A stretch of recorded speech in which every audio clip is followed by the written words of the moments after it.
Hey,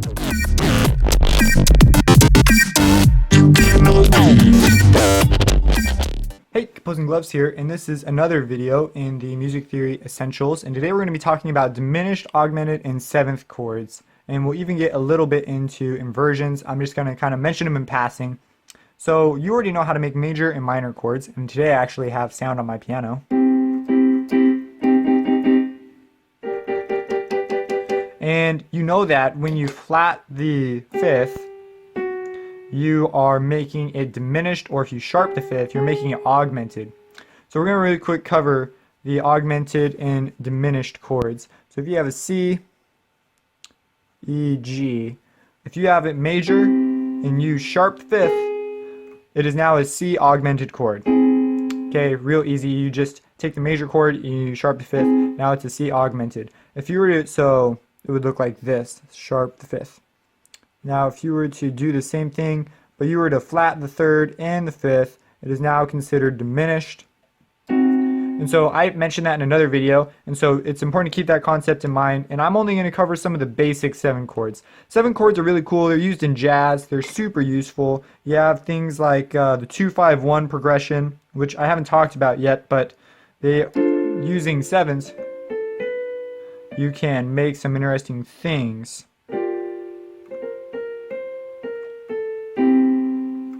The 2-5-1 is you go 2, you go 5, major 5, my bad. And that's the 2-5-1. So how do you use this? Well, let's just start with making a 7 chord. So first there's this thing called the major 7. We're going to cover major 7, dominant 7, and maybe we'll get into diminished 7s. And I'm going to stop around there just so that you have time to process this. Now I recommend as we get going that you actually go and practice making these chords and actually like writing them out and say I want to make this chord, and then figure out how to write it out and then play it. That way you can start, maybe write it out in your DAW and push play. That way you can start becoming familiar with these textures and things. That's when it starts becoming useful to you, is when you can start seeing these relationships. But first you got to have some sort of previous experience with these chords. So we're going to start off by making a C major 7 chord. So you have a C major chord, which is exactly what you would think it is. And all our relationships are there, the 5ths, the 3rds, minors, all that stuff. Now you want to make it a 7 chord. So you go to the 7th, and of course 7 insinuates that you are doing something with a 7th. So it will always be done with the 7th of the scale you're working in. So we're going to go with our B, because that's the 7. And when you do that, you just add a 7. That is called a C major 7. It must say major next to it. You could write just C, M7 or whatever, but you've got to have that major. Now there's a more popular one called just the C7 or C dominant 7. What is that? Well, we write out our C chord like so, and then you flat the 7. So you take the 7, whatever it is, and you lower it half step. So right now it's a B natural, so you lower it to a B flat. And that's the really popular 7. And so we would make this a B flat. So your 7 is lowered a half step.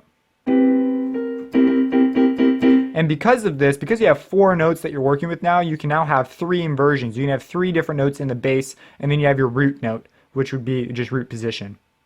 So that's how the inversions work. So you have a lot more options now when you're working with 7s, and you can do a lot more interesting voicings just because you have more chords. There's more possibilities.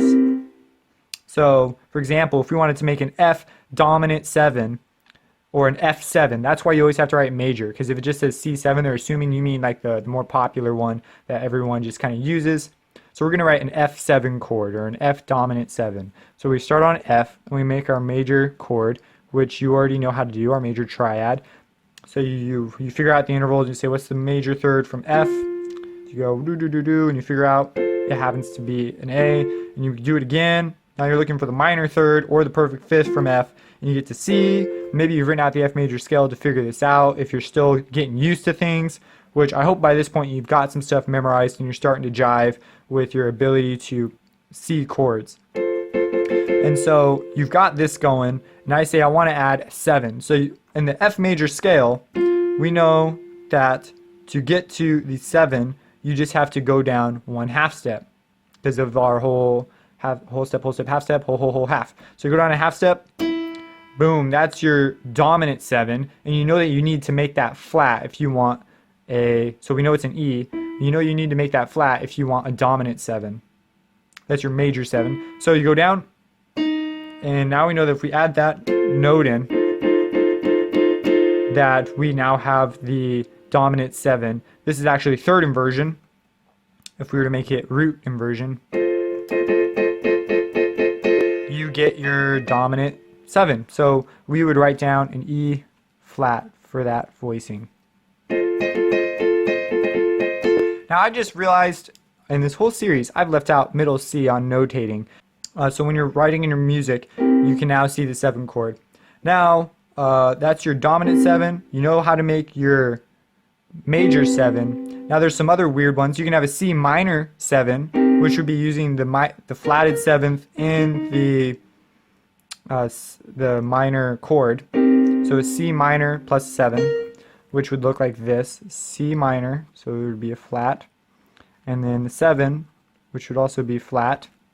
That's C minor 7. Now if you wanted a C diminished 7, well, we could take our diminished chord, C diminished, which we already know about that. You just flat both the 3rd and the 5th, or you lower them a half step. And then, however, on the 7, you actually double flat the 7. So you go from C and you say this is my 7, and you double flat it. So you go down 1, 2. This is your C diminished 7. C7 diminished. Now you could also have something called a half diminished 7, and so there are more complicated combinations and more types of 7 chords that you can start getting into. But we're actually going to stop right here. I'm also going to cover the concept of middle C. So I can't believe I didn't cover this way earlier in this video series. I'm so sorry about this. So there's this C that's called middle C, where this C is shared between the treble clef and the bass clef. And when you combine them into one staff, it's called the grand staff. This is really information that should have been earlier in this series, but oh well. So that's the grand staff. The middle C is C4. And what's this C4 thing? Well, if you hit the lowest C available on a full keyboard, meaning an 88 key keyboard, you'd have C1, and then C2, and then C3, and then C4. And so this is actually C4. I'm missing an octave on this keyboard. But yeah, so that is what the middle C is about. That's why when I'm notating right here because I'm writing right around C4.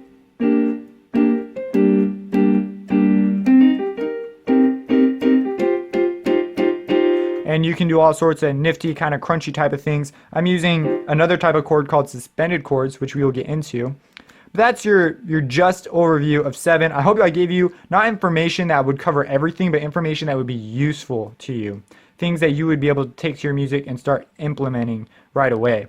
So yeah, so learn this. Go write out all your major 7s and dominant 7s, and maybe even some diminished 7s. And you of your own free will should go check out the other types of 7 chords that are out there, because now you're seeing that they're just relationships to each other and seeing how they can kind of combine. And then we're going to talk about in future videos suspended chords and start to near the end of this series as far as the essential stuff for someone who's producing music as a through a DAW would really really need to know this stuff. So that's that. Check out my music on this webpage and have a blessed day.